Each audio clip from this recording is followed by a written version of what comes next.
Oke, kayak yang udah kita tahu, kalau AMD baru aja rilis prosesor baru mereka dengan arsitektur Zen 4 atau AM5. Ayo kita bahas lebih lanjut tentang video perilisan AMD kemarin.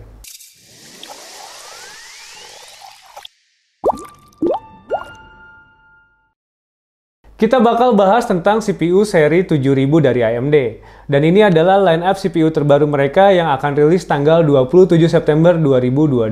Jadi kurang dari sebulan kalian udah bisa dapetin barang ini. Dan sebenarnya kita sendiri ngarepin kita udah bisa review secara langsung sebelum tanggal perilisan tersebut. Nah, tapi hari ini kita bakal bahas dulu tentang video perilisan dari AMD. Yang baru aja kemarin mereka ngenalin CPU mereka, apa yang kita harapin, harganya, performanya, dan lain-lain. Nah, sebenarnya kita bakal ngeliat AMD dengan versi yang sangat berbeda dari beberapa tahun terakhir. Nah, tapi untuk line up-nya mungkin sebenarnya agak mirip. Kalian akan dapat 6 core, 8 core, 12 core, dan 16 core.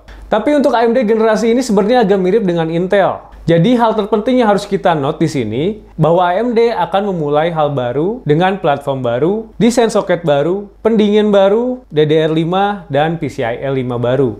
Nah, untuk arsitektur terbarunya mereka ini, ukurannya hanya 5 nanometer, yang berarti lebih padat. Dan pada dasarnya hal yang bisa kita ambil dari video ini adalah biaya yang harus kita keluarin untuk ngegunain AMD 7000 itu bisa dibilang cukup mahal. Nah, maksud kita, dibandingin dengan AMD di 5 tahun terakhir, dimana kalau kalian mau upgrade, biasanya kalian hanya perlu update BIOS dari motherboard kalian. Nah, sekarang kalau kalian ingin upgrade ke Ryzen 7000, kalian harus ngeluarin biaya yang cukup lumayan, karena kalian harus beli motherboard baru, RAM baru, atau bahkan PSU baru.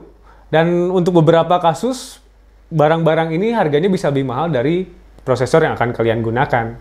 Satu hal yang mirip dengan AMD seri Ryzen 5000 di sini adalah jumlah core. AMD tawarin kita dengan 6 core di 7600X, 8 core di 7700X, dan 12 core di 7900X. Dan yang terakhir di flagshipnya itu adalah 16 core di 7950X. Selain itu, yang berubah signifikan adalah clock speed-nya. Ini mungkin perubahan terbesar mereka. Dan bisa kita bilang, ini adalah area yang dimana AMD coba maksimalin untuk bersaing dengan Intel yang udah nyaman dengan 5 GHz-nya. Dan di titik ini AMD kayaknya coba compete lagi dengan lonjakan yang cukup signifikan untuk flagshipnya mereka di 7950X yang dikasih 5,7 GHz untuk peak clock-nya. Ini kenceng banget. Dan yang pasti bakal ngasih performa yang super cepat dalam satu workload. Bahkan untuk 7600X-nya, kalian bakal dapetin 5,3 GHz, yang berarti kita bakal ngerasain performa 5 GHz untuk gaming di seri Ryzen 5 ini. Nah, tentu aja dengan kecepatan clock yang lebih tinggi, ini bakal naikin jumlah power consumption-nya yang kita pakai. Meskipun klien AMD di sini naiknya hanya sedikit banget. Prosesor yang punya 6 core ini udah pasti bakal jadi favoritnya para gamer. Dengan TDP di 105 Watt dibandingkan dengan 5600X di generasi sebelumnya yang memiliki TDP di 65 Watt. Nah, untuk prosesor yang punya core paling tinggi, mereka bakal gunain TDP sebesar 170 Watt. Nah, biasanya Intel dan AMD ini untuk nyantumin TDP-nya itu agak berbeda, dan pengalaman kita, Intel itu biasanya lebih akurat. Dan mungkin untuk kali ini, kalian bisa harapin untuk seri 7900X dan 7950X, ya saat performanya maksimal atau load maksimal, mungkin bisa sekitar di 200 Watt lah. Nah, seenggaknya ini udah mendekati dengan Intel, meskipun platform AM5 ini bakal tambah PR lagi buat kita yang punya CPU cooling untuk AM5 yang udah umum dipakai di PC Ryzen kalian, karena mungkin kalian perlu cooling baru buat maksimalin PC kalian. Nah, itu tadi line up CPU yang diperkenalkan oleh Lisa Su di video perilisan AMD kemarin. Nah, sekarang kita lihat dari segi performanya. Dari klaim AMD untuk prosesor ini, yang kalau kita lihat ini lumayan oke, dan AMD ngeklaim ada peningkatan 13% lebih besar dari Ryzen 5000. Sehingga untuk clock speed dari Core Zen 4 bakal 13% lebih cepat dengan peningkatan kecepatan clock yang besar juga.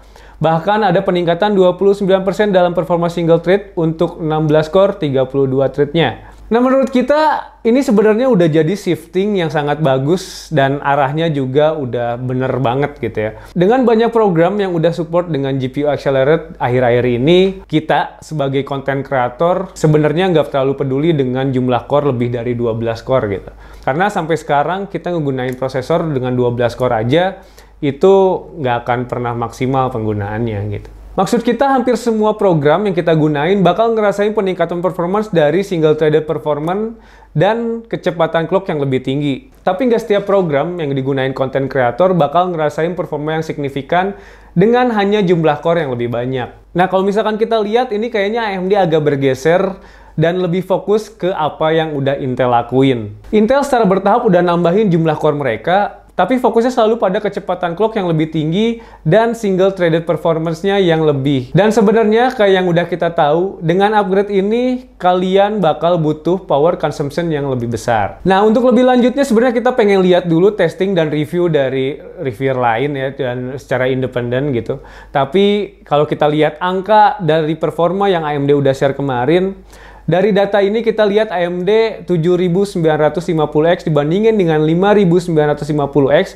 ada peningkatan di beberapa games dan juga tes sintetis atau misalkan tes content creator. Kita bisa lihat kenaikan sekitar 40% dan untuk CPU rendering dan encoding kita lihat ada peningkatan cukup gede meskipun dengan platform baru, RAM baru, dan power consumption yang lebih tinggi. Nah, untuk 7950X dibandingin dengan Intel 12900K, performa gamenya ini agak ngagetin. Di sini cuma ada 4 game dan juga 4 aplikasi content creator yang dites ya. Tapi udah pasti di sini mereka nunjukin performa yang bagus. Sayangnya di sini mereka nggak ngeliatin gimana peningkatan performa untuk tes multi-threaded-nya. Pada dasarnya karena AMD sekarang punya power consumption yang sama dengan Intel. Sebenarnya benchmark di sini AMD kayaknya setting dengan power yang lebih gede dibanding 12900K untuk tes V-Ray-nya. Karena di sini 7950X ada peningkat 62% lebih cepat, tapi kinerjanya turun jadi 47% ketika mereka bandingin performance per watt-nya. Karena kalau dipikir-pikir 12900K itu bisa sampai 220 watt, bahkan di beberapa motherboard itu bisa sampai 250 watt. Ya, itu yang kita tahu lah ya. Nah, untuk selanjutnya di sini AMD ngeklaim untuk Ryzen 5 7600X itu bahkan lebih tinggi performanya dibanding 12900K dengan Geekbench 5.4 di single thread performance-nya.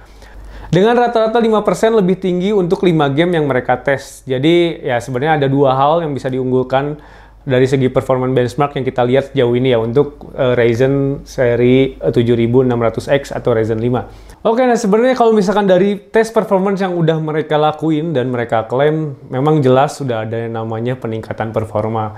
Cuman menurut kita pribadi, nggak ada yang bisa bikin jadi kita harus super hype tentang prosesor seri 7000 ini. Jangan salah paham dulu, maksud kita sebenarnya karena udah jelas 7600K ini performanya bahkan di atas 12900K gitu. Tapi kalau misalkan kalian mau upgrade ke prosesor ini, kalian juga harus beli motherboard baru, RAM baru, bahkan PSU baru kalau misalkan kalian masih PSU-nya terbatas gitu ya.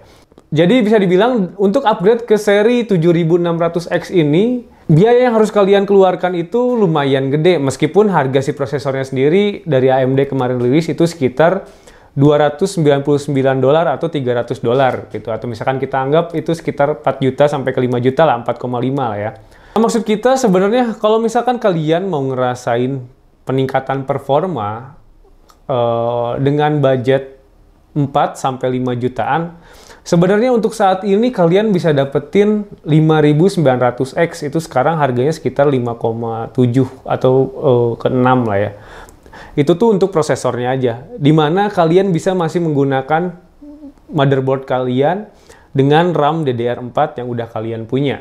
Dan memang kita yakin untuk AMD Zen 4 ini bakal lebih efisien dibandingkan dengan Zen 3. Karena dari sini AMD juga ngeklaim kalau misalkan efisiensi powernya itu adalah 62% lebih rendah pada performa yang sama dan sekitar 50% performanya lebih tinggi dengan power consumption yang sama dibandingkan dengan Ryzen 5000. Oke, big picture-nya di sini bisa kita bilang kalau sekarang AMD lebih nyaman buat maksimalin power output-nya karena kali ini mereka dikonfigurasi untuk menjalankan kecepatan clock yang lebih tinggi, lebih banyak power dengan approach yang mirip dengan Intel. Yang dimaksud di sini adalah penggunaan soket yang berubah tiap serinya gitu ya. Dan kayaknya sekarang juga AMD sadar mereka dapetin peningkatan performance yang jauh lebih tinggi kalau mereka melakukan hal yang sama dengan kayak Intel tadi, berubah soket atau platformnya.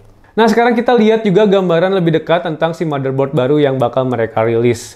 Jadi di sini katanya kemungkinan motherboard ini bakal pakai sekitar 230 watt dan berarti ini settingan stok atau dengan kata lain belum overclocking gitu. Dan kita bakal dapetin dua seri berbeda, yaitu ada X670 untuk motherboard kelas PC enthusiast dengan VRMs yang lebih banyak.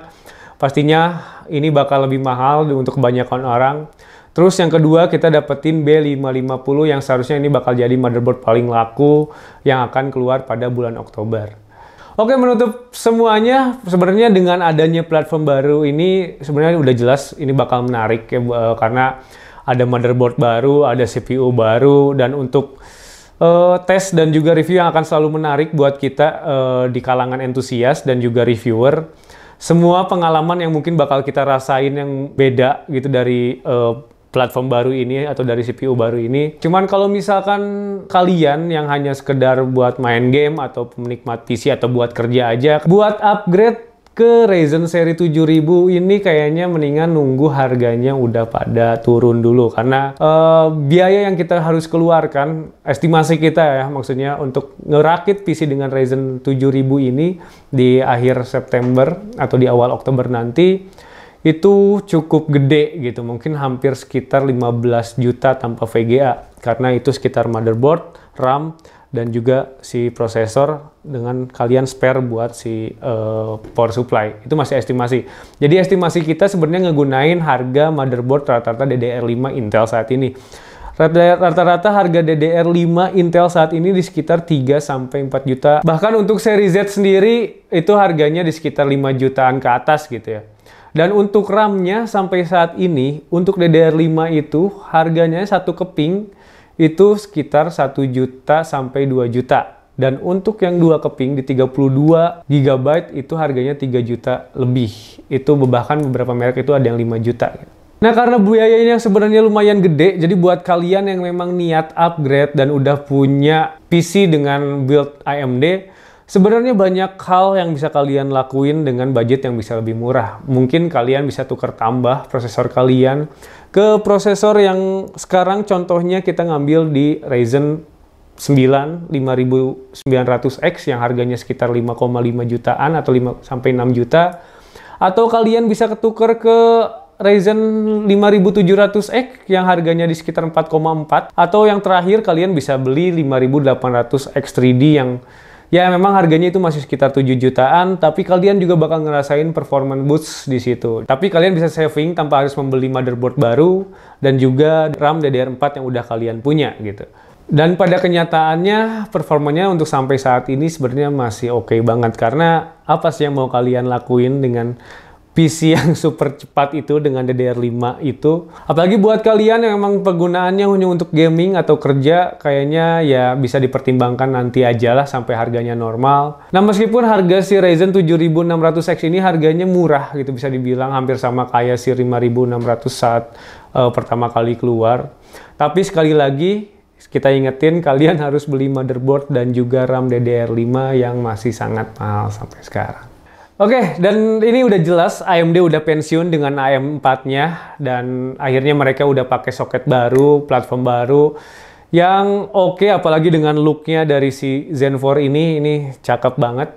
Tapi mudah-mudahan kalau misalkan kalian mau upgrade dengan seri 7000 ini, kalian bisa dapetin apa yang udah mereka klaim di video tadi, dengan trade-off yang kalian harus keluarin biaya tambahan yang cukup gede, bahkan power consumption yang juga tinggi, itu akan sebanding dengan peningkatan performance yang kalian dapat secara keseluruhan. Dimana ini sebenarnya approach-nya udah sangat berbeda dari AMD yang biasa kita kenal gitu di 5 tahun terakhir. Dan semoga prosesor selanjutnya itu nggak ada perubahan platform lagi, dan ya kita lihat nanti kedepannya seperti apa. Seperti biasa kita ucapin terima kasih banyak udah nonton, sampai jumpa di video selanjutnya.